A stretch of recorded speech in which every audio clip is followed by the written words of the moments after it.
Welcome back to the Stephen Knight Show. Adam, how's it going? It's going good, Steven. How are you guys? Cannot complain, cannot complain. How was your weekend? It was great, actually. I feel like, up here at least the warm weather has finally arrived, and it's good to be outside. It's interesting to be outside too in the city because we walked around and it's just like there's no pandemic. People are out at the Yeah. restaurants. Everyone's all over the streets. I mean, everyone has their masks on, but it's wild just to see. I think that winter hibernation is finally like over. Yeah. I went to a wedding on Saturday and it was outside, like the wedding was, but the reception was indoors. Most people had their mask on, but a lot of people didn't. But I keep forgetting that a lot of people are getting vaccinated. Like, so I sat at a table with coworkers. It was a coworkers wedding, and I have one shot, and most people have one, or they're fully vaccinated. So, but it was just interesting. It was weird. It was weird. You know what I mean? It's going to take a while to get used to seeing people without masks, I think, which is crazy to think just a year ago. But yeah, Yeah. Well, listen, I'll let you all take it away with movie reviews. sure thing. So I saw the big release for the weekend, Godzilla versus Kong. And this is like the epic battle of Godzilla versus King Kong. And it follows the story. So there's a little bit of a storyline that King Kong, after the events of, I guess, the last few movies, is in captivity on Skull Island, and they want to bring him home, which is based on kind of taking him up to Antarctica and taking him to the center of the Earth. And along the way, Godzilla is attacking them because according to the lore in the world is Godzilla and King Kong have been ancient apex predators for since the dawn of time. So this is kind of where they battle. And we follow the story of that. But honestly, this is a movie and you know what you're getting into. You want to see King Kong, you want to see Godzilla, you want to see them battle. The battles are great. They're fun. They're fighting on an aircraft carrier in the middle of the ocean. They're fighting in a jungle. They're fighting in Hong Kong. And this is what you see the movie for. There is some storyline and there is some plot, but really the plot's a little weak. The dialogue's really bad. Out of the cast, and they're a pretty good cast. Millie Bobby Brown, Brian Tyree Henry, Alexander Skarsgård, for example. Really, Brian Tyree Henry was probably the best part of the human parts. But in my opinion, you watch these movies for the battles. You want to see the big kaiju monsters go at it, and the less the humans are in it, the better. The visuals are great. I think this is a movie. You can tell this was a movie that's made for a theater, so you can actually enjoy the sounds, enjoy the action, and enjoy the visuals of these. Granted, giant 3D monsters fighting, but yeah. So it's on HBO Max. If you have a subscription, you can watch it right now. Again, if you're a fan of just watching these kind of things and you want a good mindless action movie, definitely check it out. Don't go for the story, but yeah, I was actually pleasantly surprised. Someone was telling me they I thought it was really, really good. I hadn't watched it yet, but someone told me that they thought it was good. Yeah, I just finished watching it before, coming to do the show.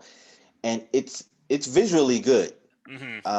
But the storyline, like you said, it's not a winner for No. me. But like from my childhood, I'm hoping that they carry the storyline out and carry it all the way to when Ultraman comes into the picture. Ultraman, I hope they do that. That would Yeah, be exciting. I think so. Apparently, this is like the number one at the box office right now, which is not a big achievement per se, but still pretty good. So I think this is bodes well. I was also surprised. I don't know if they did it in the trailer, but there's an extra monster. I don't want to spoil it, but I was excited to see that too because I was just like, it just adds to the yeah, Hmm. exactly. It adds to the childhood excitement of watching these things growing up. Yes. Yep. So is that the only film you saw? Yes. Okay. So I saw um, a film called Chaos Walking. It stars Tom Holland, Nick Jonas, Daisy Ridley, and David Aiello. I think that's how you say his name, Aiello, Hmm. and Cynthia Erivo. This film is about a girl. She crashes, her spaceship crashes onto a planet. And on this particular planet, it's inhabited by all men. And everyone can hear everyone's thoughts, except her thoughts can't be heard because she's female. And they're basically hunting her down. And Tom Holland is protecting her. I thought that this was a really great storyline. And this is sci-fi thriller, by the way. I thought this was an awesome storyline. I like Tom Holland as an actor, so I committed to it because he was in it, and I like him as an actor, and he really brought it home. This was a good film. Had a great storyline. There was a lot of action, plot twists, and the whole being able, the characters having to act their thoughts was brilliant. Mhm. Yeah, so I highly recommend to check it out. It's called Chaos Walking. It's playing out on Amazon. And the second thing I saw, which is a series, it's not actually a movie, called Invincible on Amazon Prime.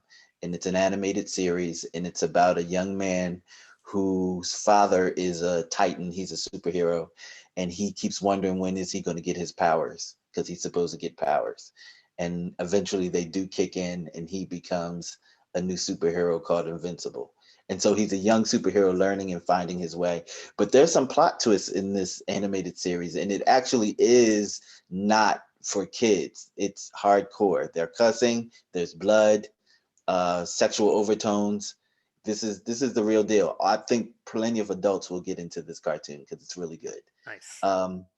Picture kind of like The Boys on Amazon Prime, but kind of animated. Okay, awesome. Yeah, that sounds fun. Yeah. So check that out as well. That's all I have. Nice. Steven, anything from you?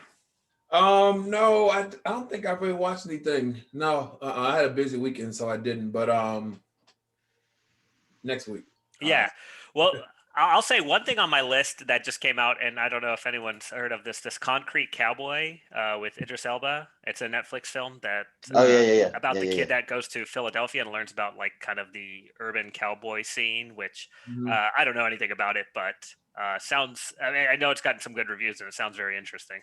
Yeah, good for I you. I just want to say that I've actually rode that guy's horses in North Philly. I rode Oh, awesome. two of his horses. Yeah. That's Wow. cool. Yeah, I was gonna ask you, but I didn't want to be presumptuous because I know Philly's a big city, so I don't want to Yeah. be like, oh yeah, Oh, you he's legendary. He's very legendary. nice. Well, I'm excited about it. Let's check that out. Well, thanks, guys, as always, for letting us know what to spend our time and our money on and what not to. Have a great week, and we'll talk again next week. All Thanks, right, my thanks dad. a lot. All right back after this.